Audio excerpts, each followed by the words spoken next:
Hey guys, welcome back to the channel. This is Jay. Welcome to my stop on Debbie J's birthday and 8,000 subscriber uh, giveaway. And what should I tell you? So there is information on the actual giveaway in the description box below.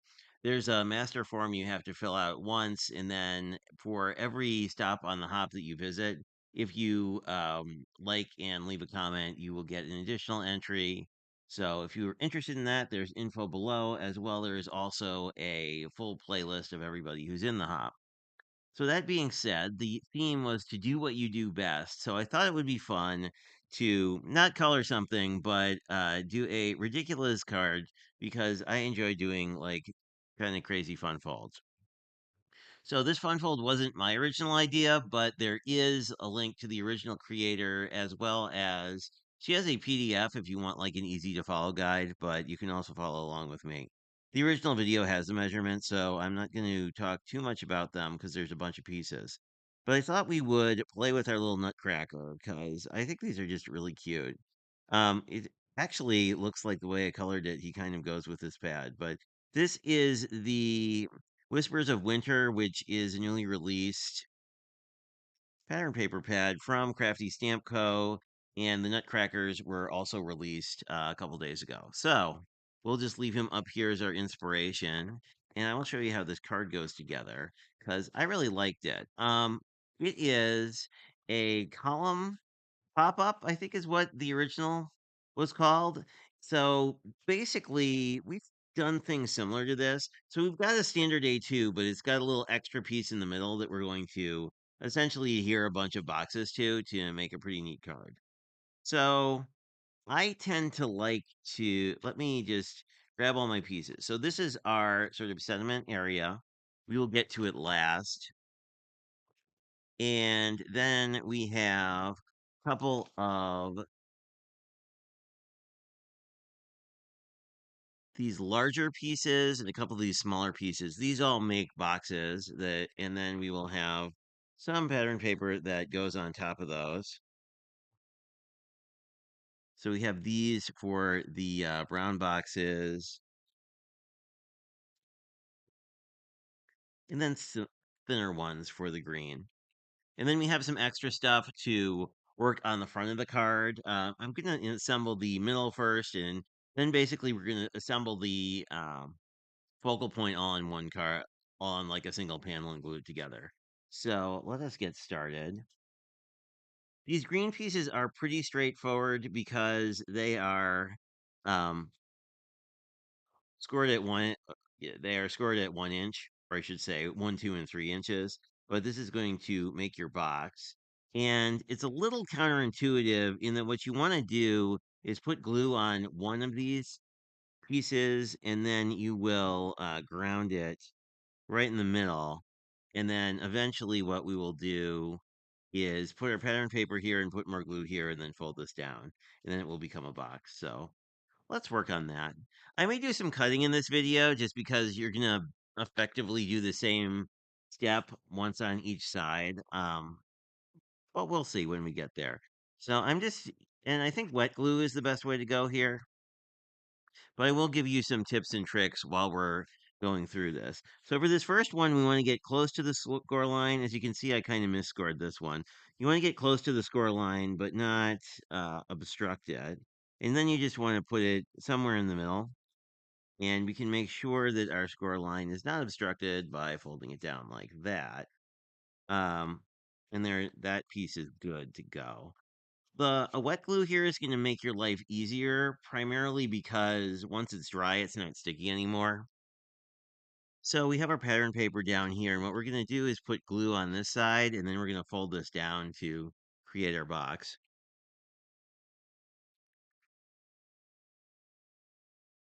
And I'm using a PVA glue, which is not going to be sticky once it dries. We are also leaving this back fold of our card base open so that it's easier to sort of show things off once we are good to go. So I will just burnish this a little bit with my finger. This is not shiny cardstock, so it will glue down pretty quickly. And then this is sort of your initial column here. And as this And once you stand it up, you'll have it one on each side, and then we'll have the brown piece next to it. The original person who did this also suggested that you may want to use the same color for this larger panel because when you look at the spine here, you will actually see oops, sorry, you will actually see the other piece in there. So I may cut this out, but we're gonna go directly to doing the same thing again. We'll flip it over on this side. We do kind of want to get our head over this and hope that we get this more or less even.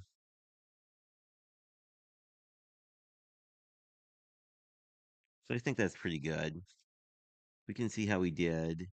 Yeah, it's pretty much fine. Even if you didn't get this super even, like it's not really going to be the end of the world because this card has a lot going on. So by the time you get it all together, I don't think people are going to look so much at the details as how the whole thing looks together. So once again, we're just going to put our pattern paper on here. And here you see how this looks with both of our boxes. And this does all fold flat. So it by gluing things together and in their closed position, we kind of get that. So now we're going to basically do a very similar version of what we just did. But instead of gluing to the base here, we're going to glue to the middle of this panel, kind of like this. And what I am going to do is put our pattern paper on first because I think it's just easier to deal with the pattern paper when this is flat. However, you can do this in any order you prefer. So if it makes more sense in your brain, um, whoop. And this is directional paper, so I do want my gifts facing up. So the nice thing about wet glue is when you realize you're gluing something upside down, you can undo that. And this one, you have a very thin border. So what we're going to do, and you may want to make sure that you have glue all the way to the corners just to make a nice final product, but you can always fix that later if you have to. So I'm going to put glue on this flat side because what we're going to want to do is just initially glue this to the center of our main column here. And these are both porous cardstocks, so this will glue together pretty quickly. Then what we're going to do is put glue here and just close the card, and this should all go together just fine. So I'm just going to do that. Oop, yeah, there we go. There, you could also do what we did the first time, if that's more to your liking. And there we go. There is our second set of columns. So we'll just do the same thing on this side. Since this is the piece we're going to apply glue to, this is sort of the orientation that is upright.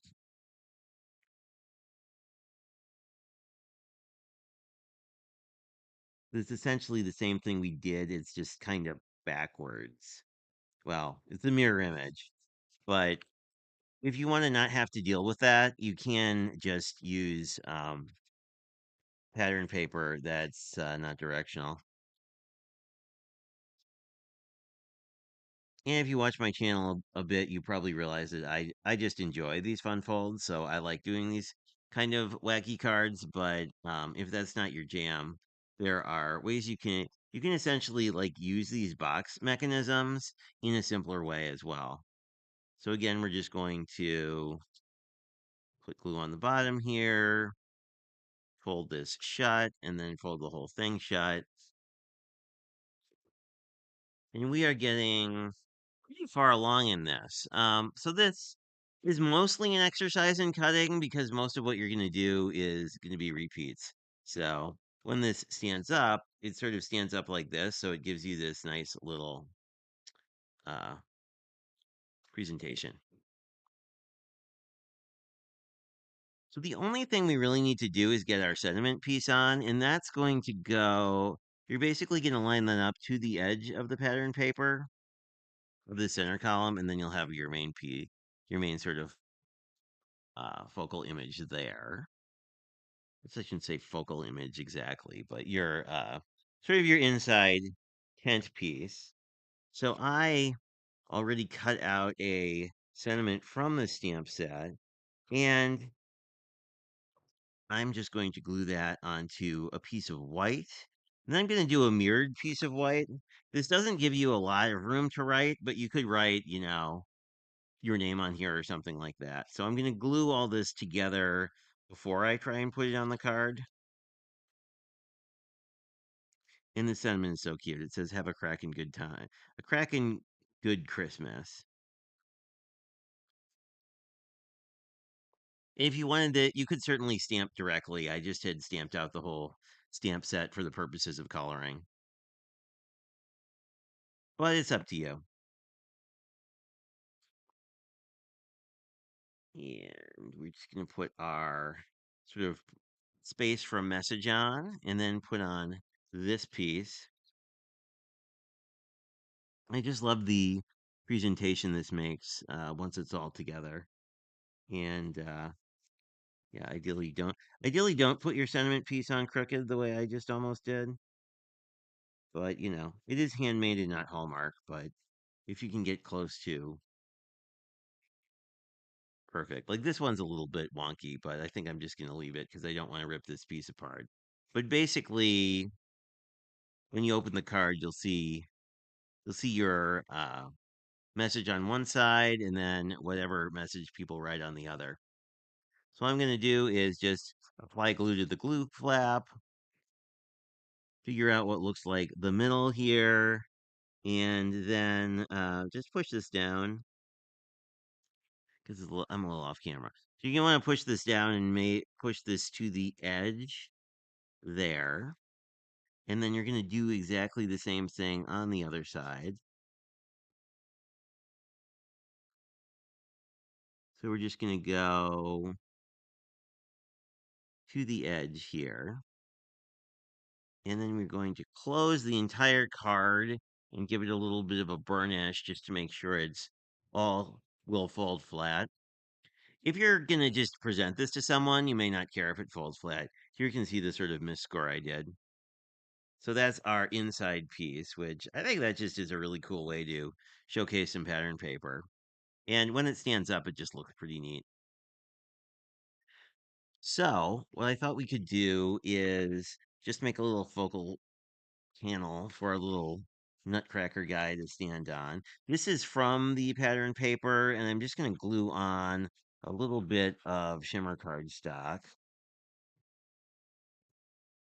this shimmer silver. So since we're mostly making a green card, I just wanted a very thin border of the red. And this will take a little bit longer to dry because the red is from this pattern paper pack, so it is semi-gloss. And then the foil cardstock obviously is also pretty glossy, so it may take a little bit longer than what you're used to. But the thing I love about this PVA glue is it grips really quickly, so it's really nice for making pop-up stuff. It gives you just enough wiggle room. So I have sort of our three mats. And the original card just stopped with two, but I wanted to make it, yeah, and that's where that's going to go. But I thought I wanted him to really sort of stand out. So I think we'll just do him in the center and just let him hang out amongst the greenery,